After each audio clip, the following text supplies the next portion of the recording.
A lot of people ask me, Max, why do you have so many Teslas? In this video, I want to talk about why we initially got into Teslas, how many Teslas we have, what we do to Teslas, and what our plan is. I want to start with how we got into them. Initially, when we started renting cars out, I didn't want to get electric cars. I never wanted an electric car. And it's not because I don't like the look of them or I don't like people that started electric companies. It was really because I thought it was difficult. I thought it was hard because now you have to charge something. You have to make sure it's charged. It can die. You know, there's not a charging station every 2 minutes away. You have to drive maybe 10, 15, 20 minutes, depending on what kind of city you're in. We didn't get into it until we met Justin, who's our car partner. We have a facility here where we rent out, and he described it to me, and he explained to me that having EVs, I know it sounds harder, but it's actually easier because you can get chargers at your office and you can consistently charge them if you need to.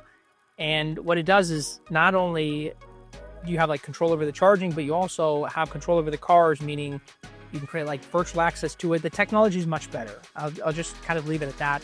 And after seeing him rent cars out that were fully EV and us being pretty close together, I saw the benefit and I saw the maintenance. Like you get these cheap old gas cars, like we started with economy cars, and they would break, like stuff would go wrong. But on the EVs, nothing happens. There's nothing to them. They have a high voltage battery, which is like an engine, which rarely breaks. It has to hit 100 plus thousand miles, depending on which one it is. Some of them are breaking earlier. It started with, I did an interview with Justin. It's like an hour and a half. It's one of the first videos I did. And he described his plan, which was EVs. And then once we build up EVs, we're going to get into robo taxi, which is kind of the future. And he was talking about this years ago. And it stuck with me. It wasn't until maybe a year later that I started considering it. And I started considering it when Hertz went out of business. Well, sorry, not Hertz going out of business. When Hertz started selling off their Teslas. Big difference. They bought 50, or they initially put an order for 100,000. I think they only bought maybe 50 or 60,000. This is speculation. I don't know the exact numbers. But so it flooded the market with EVs. Tesla specifically. A family friend of mine at the time saw that article and he sent it to me and said, what do you think about this? And I said, I think it said opportunity. He said, I agree. He said, what would it look like if we bought a bunch of these Teslas and rented them out? At the time, we had maybe 60 or 70 cars. I liked the idea. I said, yeah, I think this is great. Let's test it. He sent me a spreadsheet. He's like, let's create a pro forma. So we got on a couple of phone calls and he said, what do you think the revenue could be? What do you think the expenses will be? And so we built out this pro forma and he sent it to me and it had 25 cars on it. And I was like, whoa.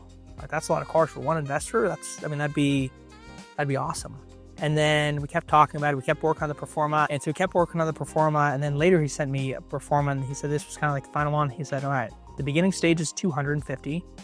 The middle stage is 1,000. And then the high stage is 2,000. And I saw this and my jaw dropped. I was like, oh my gosh, we have 70 cars right now.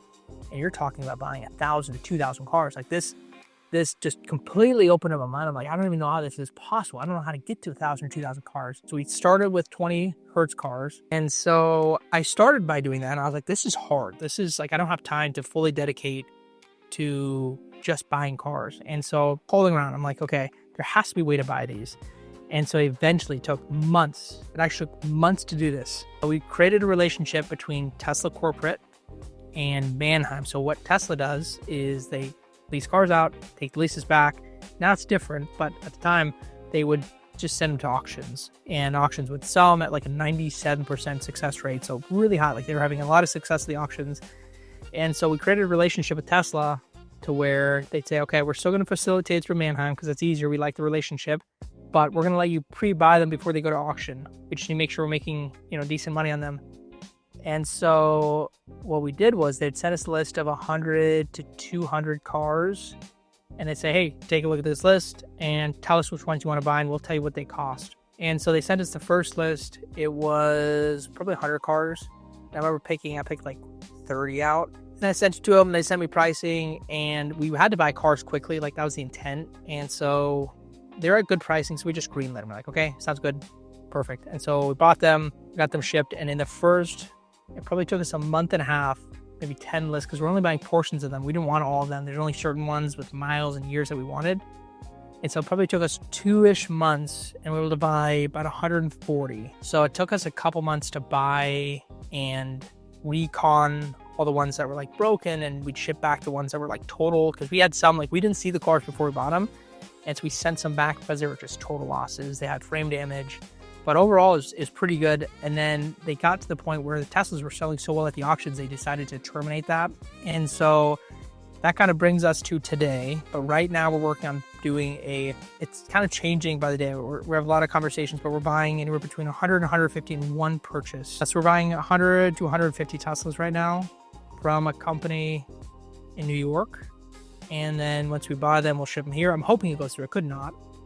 So we're talking to our investor and another investor right now. So 2 total investors to buy 150 cars. And they're not going to come here. We're going to send probably 100 to LA. So that means we're operating total at this location, probably be about 350 cars. And LA would have another 100. So about 450 cars total. And then from there, we probably reevaluate a little bit. Okay, we've grown a lot. I mean, insanely over the past year. And let's look at, how we're doing, how we're buying these cars, when to sell them, depreciation. We just want to reevaluate the company and make sure we're doing well. Once we determine that, we're working on another line of credit. This will be for us instead of investors, another like 5 to 10 million, which will get us like 200 to 400 cars. Again, the idea is to buy in bulk. We don't buy any cars, onesie, twosies. It's just too difficult. If we can't get good enough deals, then we will do it that way. All these cars right now, we're renting out to rideshare drivers, so on a weekly or daily basis.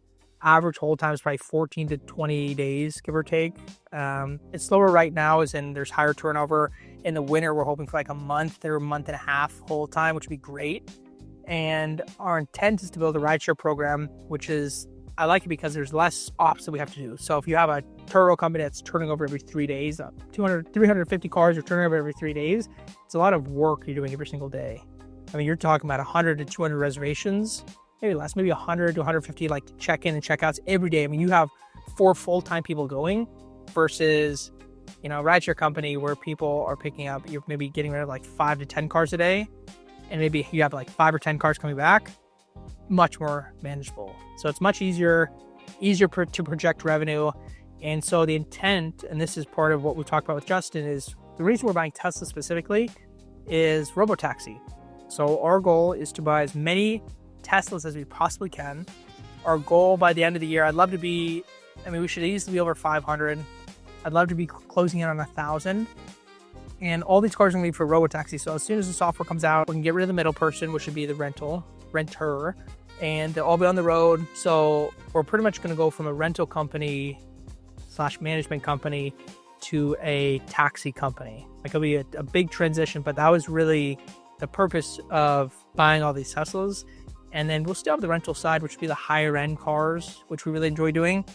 So that pivot will probably be in the next couple of years. I'd love to be, dream would be 5 or 10,000 cars when robotaxi comes out, 5 or 10 locations, maybe more. If we had 5,000 cars between 5 or 6 locations, that'd be nice. 1,000 cars in each city. And then robotaxi comes out, and it'd just be a slow push to get them into robotaxi, as well as utilizing them for rideshare drivers renting just to fill in the space. What we won't do is do a immediate pivot and then, find out we can't get the utilization on autonomous driving, and then have a killer revenue model. So it'll probably be like a slower transition, would be my guess. But yeah, I'm excited. I'm really excited. So we'll pretty much just keep buying cars until the technology comes out, and then it'll be a slow pivot into robotaxi. And then at some point, we'll just be managing a fully autonomous robotaxi fleet. Tesla's in however many states we're in by the time that comes out. So I know this was probably a lot of information. I appreciate everyone that supports our channel and our journey. And there's a lot of you that have been here for years watching the video. So again, I appreciate it. I appreciate all the comments and support. I created an online training program for people that want to get into, not specifically this, and I'm creating something for it, but for rentals, private rentals, Turo rentals. I created a training program on how to get into it, how to find investors, how to rent your car, how to do it so you're in a safe environment versus just going out there and doing it. So link will be below for that as well. Again, appreciate all the support, and I'll see you in the next video. Peace.